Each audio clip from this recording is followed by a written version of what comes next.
Hey guys, Spooky Spoonie here with a comic book Halloween special issue. This is the DC Universe Halloween special, and it was published originally in 2008. Now, the year before this one, they had put out the Infinite Halloween, which was their Halloween special that was set roughly around the time of before, during, or after the Infinite Crisis event. Well, this is the DC Universe Halloween special, and DC Universe was kind of a label branding they were using briefly after the Grant Morrison Final Crisis event. It was just one of those things to signal like a sort of new direction and a good jumping on point for new readers. This cover, like the Infinite Halloween special, is artwork done by Gene Ha. It looks really good. You can see a bunch of kids dressed like their favorite heroes, and they seem to be running from the Justice League. Opening the book, before even the table of contents, we're treated to a full-page image of Ralph and Sue Dibney, i.e. the elongated man. Now, at this point, both of them are dead, and they go by the Ghost Detectives. Sue originally was killed during the Identity Crisis event. Her death was kind of the big whodunit that kicked off all the investigations. And the Elongated Man, I believe, ended up dying during one of the weeks of the DC 52 weekly series. So the table of content page says DC Universe Halloween Special '08. And if you look through the credits, you probably will see some names that you recognize or have heard before. But something that's especially interesting here in the middle is pages 18 through 25, The Ballad of Jonathan Crane, who is, the Scarecrow, written by Mikey Way. Now, he is one of the two brothers that is in the band My Chemical Romance. The other one is Gerard Way, and I know he found a lot of success in comics. Specifically, he created the Umbrella Academy, which became a huge Netflix success. While looking these guys up, I also found out that they're actually related to Joe Rogan. The first story starts at the Daily Planet, where a Halloween costume party is wrapping up. Clark Kent, however, is still at his desk trying to file an article. They tell him if he works too hard, he's going to end up like a reporter that worked at the Planet in the 1930s who ended up disappearing before he could finish his final article. Once he's alone, Clark hears some suspicious noises in the dark. He goes to investigate and finds a room full of ghostly images. The images appear to have climbed out of the newspapers that have been displayed throughout the office. The Lex Luthor wins presidency newspaper comes to life and drags Clark into it. We then cut to a pair of phantom hands typing away. This turns out to be that reporter that disappeared in the 30s. Now that he's finally finished his last story, all the paranormal stuff goes back to normal, and Clark wakes up as if the whole thing was a dream. As a humorous little afterward, Superman rushes home in his costume with candy for trick-or-treaters. They tell him his costume looks cheap and that everyone thinks Batman's cooler. The next story stars Kyle Rayner, Green Lantern, and is based on Oa. Kyle starts dreaming, which very quickly turns into a nightmare. He's confronted by a lot of his fears, such as believing he's not worthy of all the great power he wields, and that ultimately he's just a poor substitute for Hal Jordan when Hal wasn't available. Suddenly, Kyle's dad appears in the dream and helps defend him. His dad reminds him that the darkness fears the light, and that sometimes the light has to come from within ourselves. Everything starts to fade away around him, and we see that he's standing in a different area. Apparently he was on the planet/Green Lantern Mogo, and Mogo was creating illusionary environments in an attempt to help Kyle get past some of his childhood trauma. He's decided he's had enough of Halloween, though, and is looking forward to Thanksgiving. Okay, the next one is the Mikey Way one, The Ballad of Jonathan Crane. So this is obviously inspired by the whole Sleepy Hollow Ichabod Crane thing. Jonathan Crane comes to a very rural Gotham and becomes the main school teacher there. He demonstrates in-depth knowledge of the human brain, including the effects of fear on it. Jonathan goes for a shave to look presentable for a Halloween party that is being thrown that evening. The barber tries to warn him of the Headless Horseman, but he dismisses it as being superstition. As he walks towards the party, he realizes he's without costume. He spots a nearby Scarecrow and grabs its hood as a mask. He arrives at the party and begins to make introductions. At first he meets Bruce Wayne, from whom he secretly steals a diamond ring. He then runs into this world's version of Catwoman. They share a dance, and as it ends, she is able to steal Bruce's ring from him. Jonathan spots a beautiful woman, and as he heads towards her, he is approached by a large man. The man threatens him and warns him to stay away. Shaken up and embarrassed, he leaves the party. On the way home, he seems to hear a ghostly voice calling his name. As he presses forward, he encounters the Horseman, a man in armor with the figure of a bat on it, holding a flaming pumpkin, also with a bat. The Horseman chases after him, and he's knocked from his horse by a tree branch. The Horseman approaches him, and we see the scene shift, as it turns out that this is actually taking place in modern times.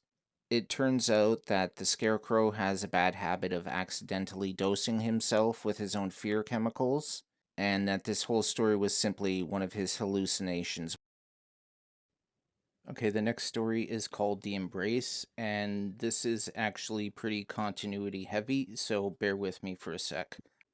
Okay, so the framing sequence for this issue and all the stories are kind of narrated by Ralph and Sue Dibney, the elongated man and his wife. Now, Sue was killed in the miniseries event Identity Crisis.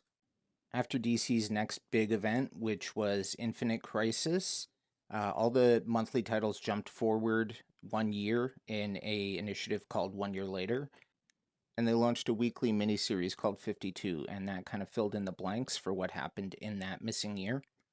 The character called Dr. Fate was killed during all the Infinite Crisis stuff. At some point, his helmet came into contact with Ralph Dibney and started to lead him on a bit of a journey. Now, in week 42 of that series, his quest comes to an end when he enters the Tower of Fate with the helmet of Dr. Fate. The helmet sort of reveals that it's been controlled by the villainous sorcerer Felix Faust the whole time. But Ralph was aware of this, and he created a binding spell to lock Felix into the tower. Ralph ends up getting killed, but because he's dead, there's no one there to undo the binding spell, which means Faust is locked into the tower forever. Now, during the course of the series 52, the character Black Adam was able to find love and start a family, his own Black Marvel family. He found a woman, his queen, and he granted her a portion of his powers, and she became the goddess Isis. Now, later on in the 52 series, the Black Marvel family is betrayed, and Isis and Osiris are killed. This sends Black Adam into an uncontrollable rage that led to a 4-issue spin-off miniseries called World War III. Basically, it took the might of most of the DC heroes to stop Black Adam, and by the end of it, Billy Batson, who I believe was the current wizard Shazam, reclaimed his power, meaning that Black Adam was just a normal human again. Now, shortly after this, there was a miniseries published called Black Adam: The Dark Age, and it featured him going on a quest to not only regain his powers, but to try to revive Isis. Black Adam had heard a rumor that Dr. Fate had confiscated the amulet of Isis and was keeping it in his tower, not being aware that Dr. Fate was actually dead at the time. In the Tower of Fate, he runs into Felix Faust, who's been in prison there since 52. He has the bones of Isis with him, and he demands that Felix perform a spell to help bring her back. Felix channels some of the energy from the bones of Isis to re-empower Black Adam. He can transform using the word Isis, but the longer he does and the more often he uses it, the more it compromises the resurrection spell. Anyways, he gets back to the tower, and Felix begins to perform the ritual. The bones start to reanimate as muscle and tissue start to grow over, but then quickly crumbles back into a corpse. Furious, Adam flies away, leaving Felix trapped in the tower. Or so it seemed. Apparently the corpse that they were trying to reanimate wasn't Isis, but in fact was the corpse of Ralph Dibney. He takes the amulet to the real bones of Isis, which he had stashed in a hidden chamber. He is able to successfully reanimate her, and seeing as she is a goddess, he's able to use her powers to escape the tower. Okay, so with all of that out of the way, we can actually kind of get into the story now. The main character in this story is a character called Sebastian Faust, or more commonly just referred to as Faust. He's actually the son of Felix Faust, and he hates his dad. When he was a child, his dad tried to sacrifice his soul in order to gain greater power. The transaction was completed and the boy's soul was sacrificed, but he was the one who received the power instead of his father. He used the magic gained from this ritual to not only fight against his father whenever possible, but also to help out in general. He was at one point a member of the Outsiders team, and he is also known to work with the Sentinels of Magic, who are a collection of some of the most powerful magic users in the DC universe. He gets called in to help on the case of a missing child, since his magical abilities are often useful in these types of things. He notices the boy's father has a glamour on, and underneath that he can see many markings on the man. The markings indicate that this man has sold his soul many times, and chief amongst them is the name of Faust's father, Felix. Knowing that his dad is involved gives Faust enough of a lead to go off of. Faust starts to reminisce on his own life and can't help but draw comparisons to the current case of the missing boy. When Faust was a boy, his mom got sick.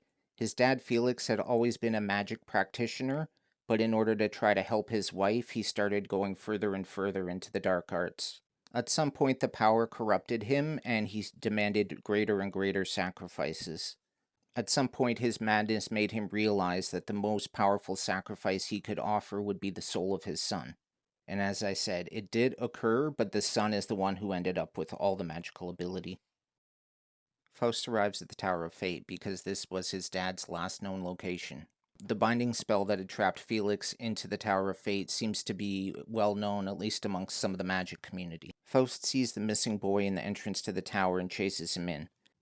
He's attacked by an unseen force, and he finds a cotton doll arm. Faust realizes that the boy's soul is actually in the cotton bear that the mom had, and that it was simply his body in the tower. While getting knocked around by the unseen force, Faust smashes into a mirror. He grabs one of the shards and is able to use the reflection to identify his attacker, and then he dispatches him. The boy, fully integrated body and soul, emerges from the tower into the arms of his mom. Faust leaves the tower and is aware that his dad is behind watching him. His dad is with Isis and explains that he used her to escape from the tower. The whole thing with the missing child was a trap laid by Felix in order to lure his son there and reclaim the power from him. He casts some kind of spell that I'm not sure if his son is going as some kind of portal to a different realm, or maybe he's absorbing his son in the magic. But the story kind of ends with the son's last words saying, like, "You're never going to corrupt me." The next story is called One Last Halloween, and it's a story of two young kids trick-or-treating. One of them is in a Robin costume, but the other one isn't any costume. He says that this year he's a little too old for that. The kid without a costume leads the Robin down to a sewer entrance. There's a group of older kids that Hoodie wanted to impress. His dad works for the sewer maintenance, so he was able to steal one of his work keys so that they can break into the sewer.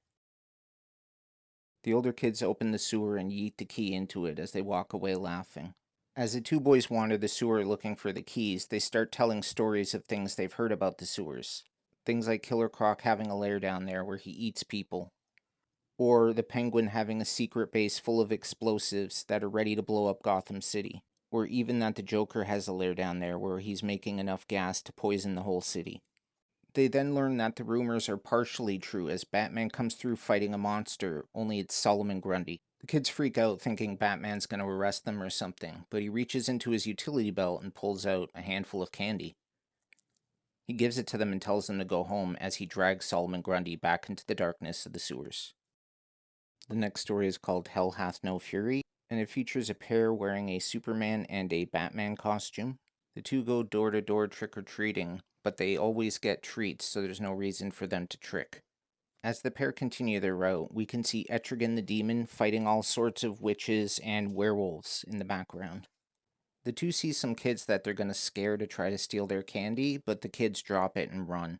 As the boys run off, Superman and Batman failed to notice the real reason the boys were running. Etrigan had strung a witch up from a tree. Etrigan is pulled into hell and questioned as to why he's been disrupting all the paranormal activity that evening. He tells the devil that witches, werewolves, and zombies are too obvious. that he has actually allowed the true evil to continue. As we see the Superman and Batman kids return home, we can see that they have people chained up in their basement. They remove their masks to reveal that they are actually adults, and we see on the wall newspaper clippings talking about trick-or-treat slayers and Halloween murders. As they begin to develop notoriety, they lament that their time as the trick-or-treat slayers must come to an end, and they muse on moving on to other holidays, such as Christmas. As the two are scheming, the zombified remains of all their past victims swarm their house and kill them. This was all part of Etrigan's plan, as he essentially set this up to do his bidding. We head over to Arkham Asylum for the next story. It's told by Victor Zsasz, and it's called Scared and Scarred. This story takes place at some indeterminate time in Arkham Asylum. It's October 31st, Halloween, and a new prisoner gets transferred in. The new prisoner isn't sure why he's there, but as he looks at a window and sees the full moon, he thinks that everyone else is about to find out. He falls to the floor and convulses before standing up, changed into a werewolf form. He takes out two of the guards, and we can see Two-Face flipping a coin, trying to make some kind of a decision. The werewolf rushes at the Mad Hatter, looking like he's going to eat them, when Two-Face jumps in. Apparently the coin toss was determined whether he was going to help or not, and it looks like he was. The wolf is able to turn the tables and is at his throat when Two-Face finds his coin and jams it into the wolf's eye. It turns out Two-Face's infamous coin is made of silver, and this is able to kill the werewolf.